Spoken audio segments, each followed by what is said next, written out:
Hey everyone, welcome to Lord of the Podcasts, a podcast where we will be going on a deep dive into J.R.R. Tolkien's world of Middle-earth. We will be exploring the characters, themes, and events of this incredible world. I'm your host Daniel Sauvé, and I couldn't be happier that you're here. On today's episode of Lord of the Podcasts, I will be talking about the Third Age of Middle-earth, the Hobbit book-to-movie comparison, and I will be doing a review on Peter Jackson's Hobbit trilogy. Without further ado, let's get right into it.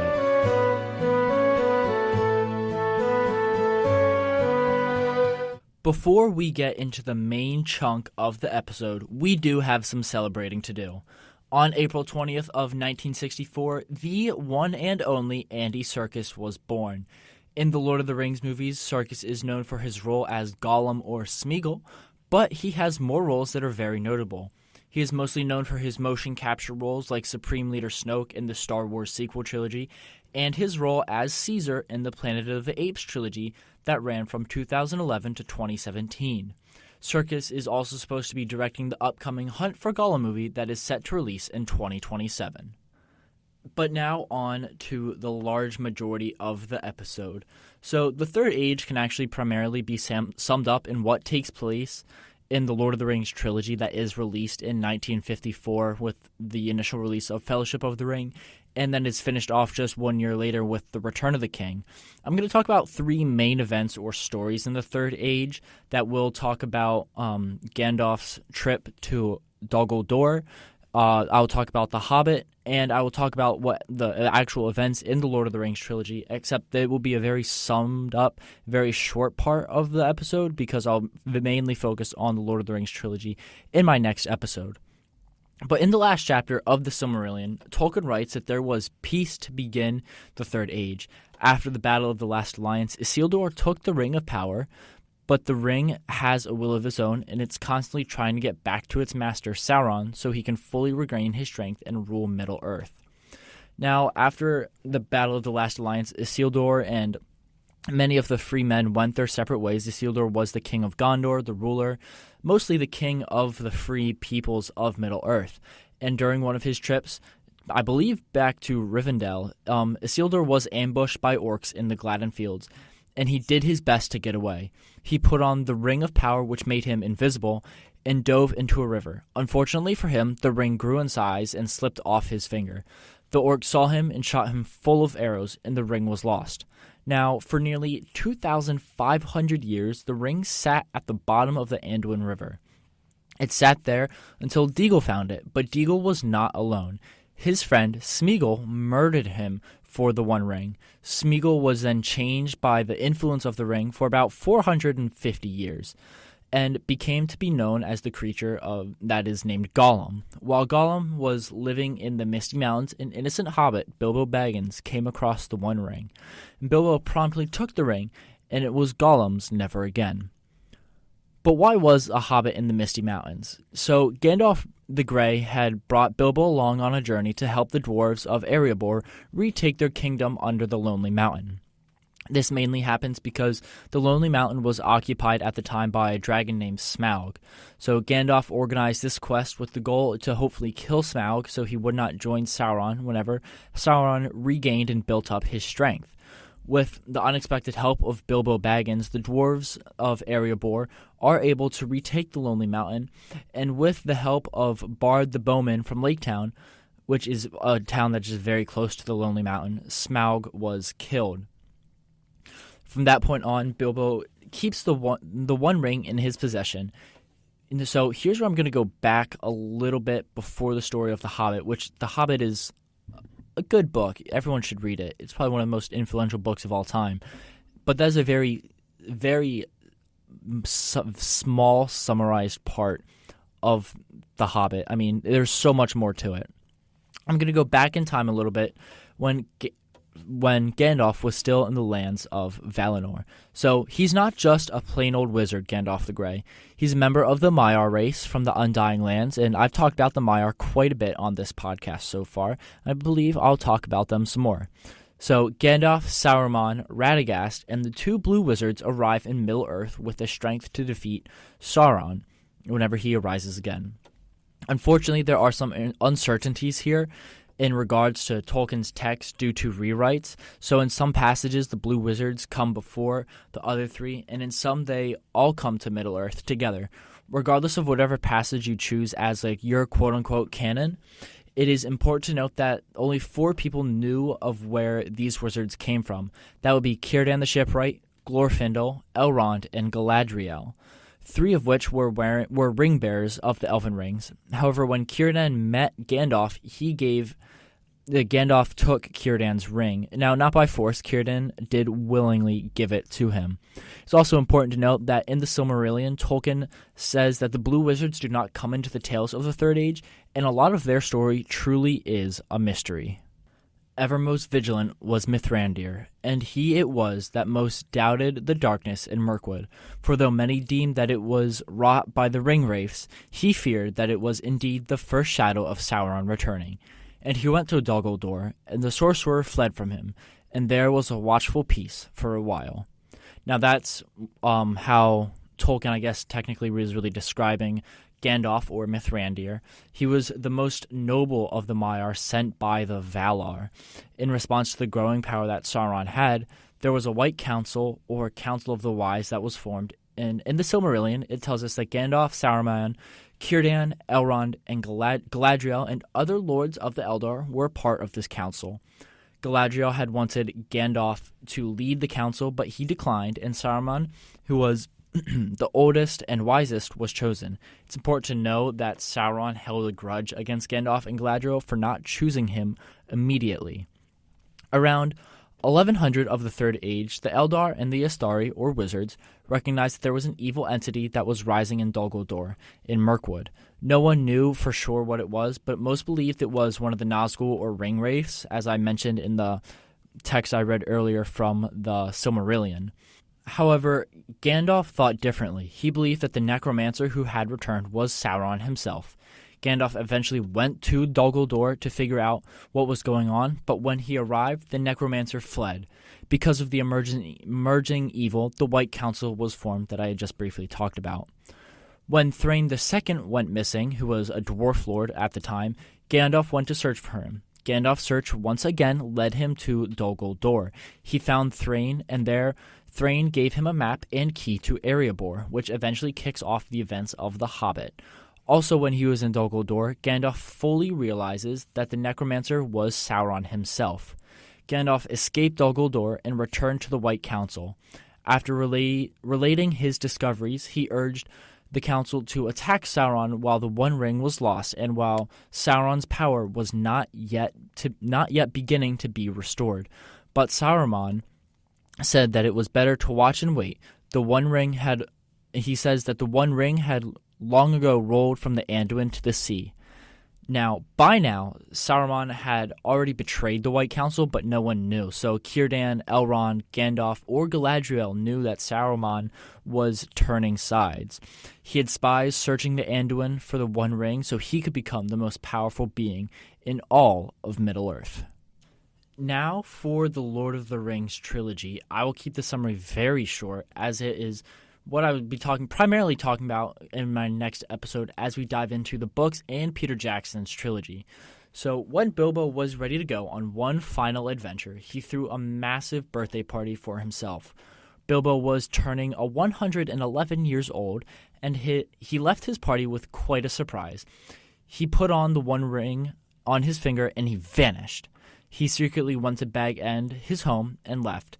The only one who knew about this was Gandalf, as they were very close friends. Now, Frodo Baggins, Bilbo's nephew, inherited Bag End and the Ring of Power. This is the first time in recorded history that the One Ring was given up freely and not taken.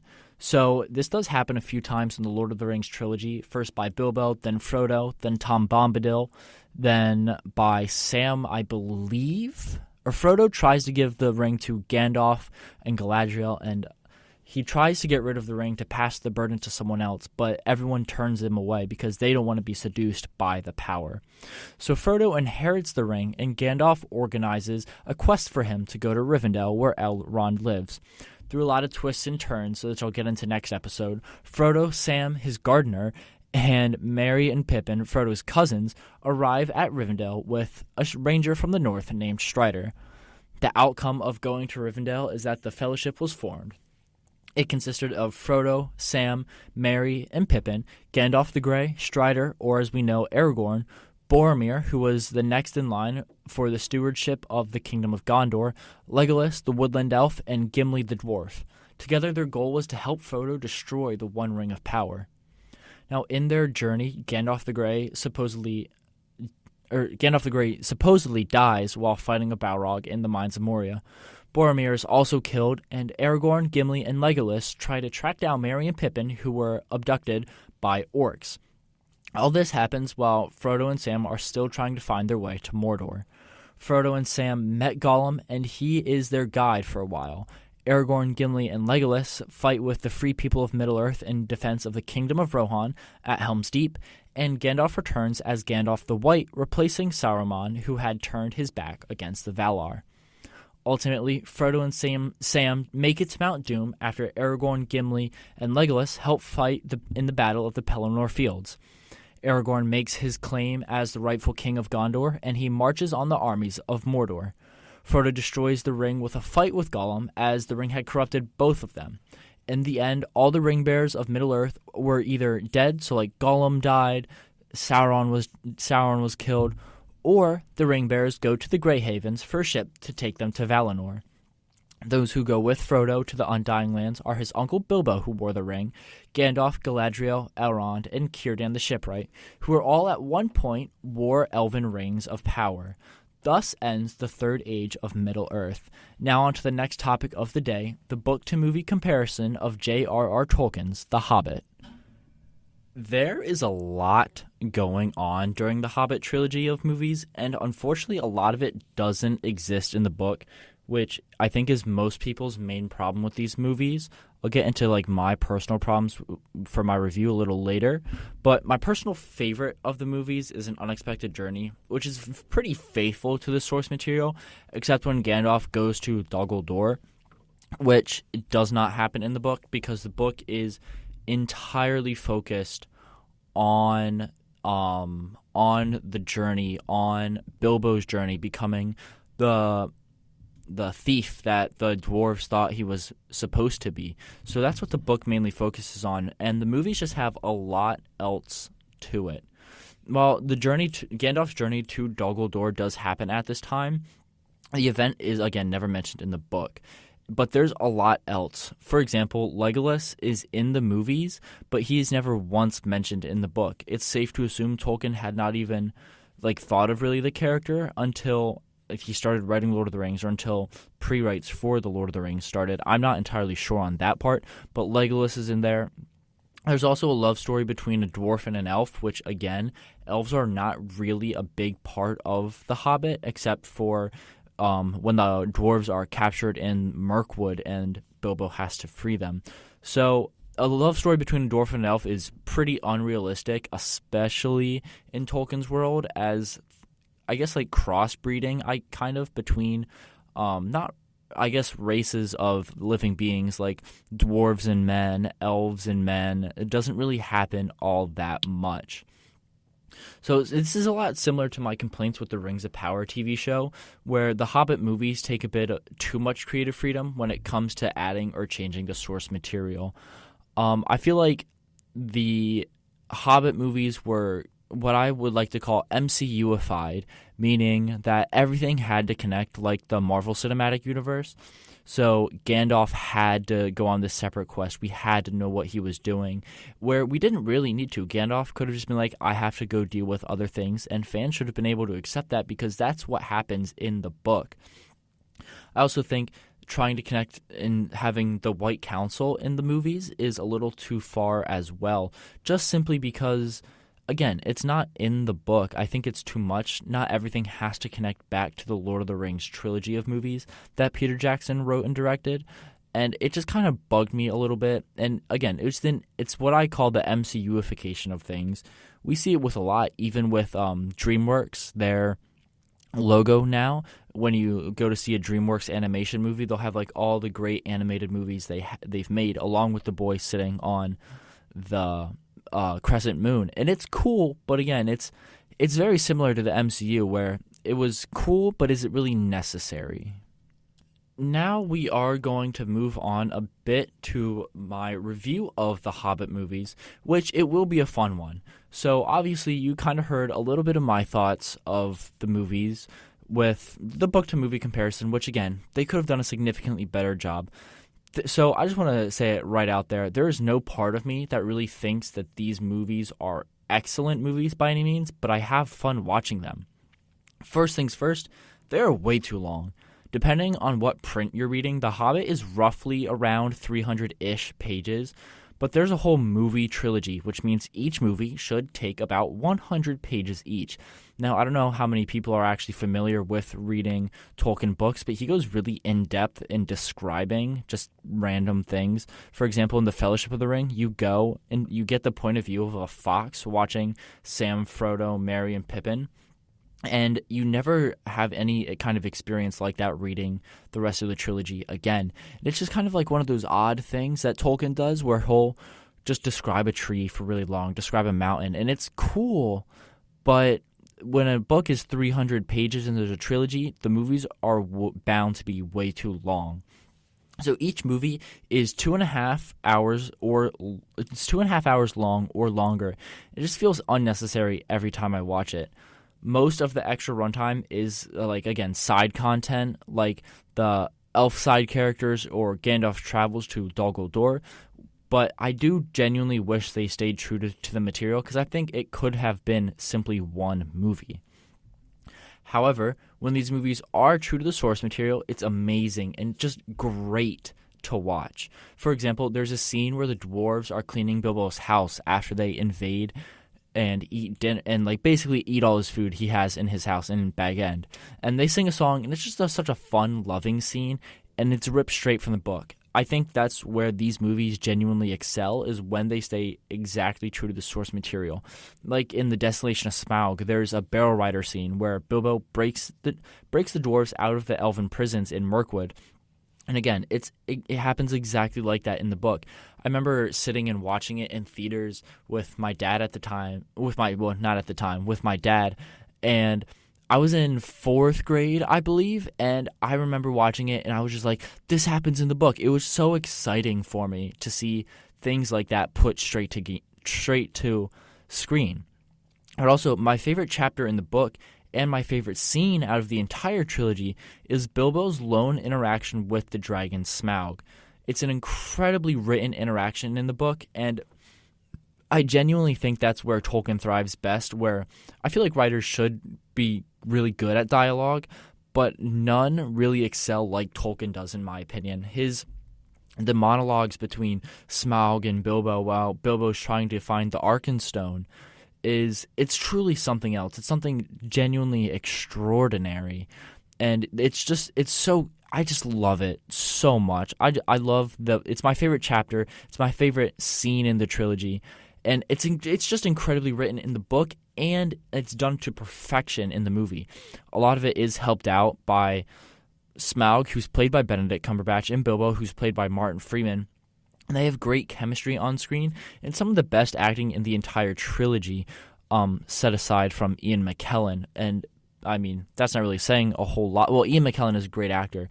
It's just the acting in these movies is not always top tier. It's a fantasy. It doesn't really need the greatest acting performances, especially in The Hobbit versus The Lord of the Rings.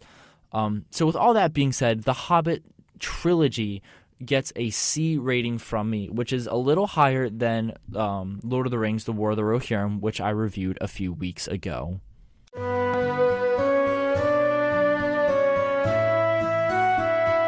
With all of that being said, I want to thank you guys so much for listening to this episode of Lord of the Podcasts, the podcast where we go on a deep dive into J.R.R. Tolkien's world of Middle-earth, and we discuss the characters, events, and themes of this incredible world. I'm your host, Daniel Survey, and I'm so happy that you could be here. Listen next time for another great episode, and make sure to follow me on Instagram at Lord of the Podcasts.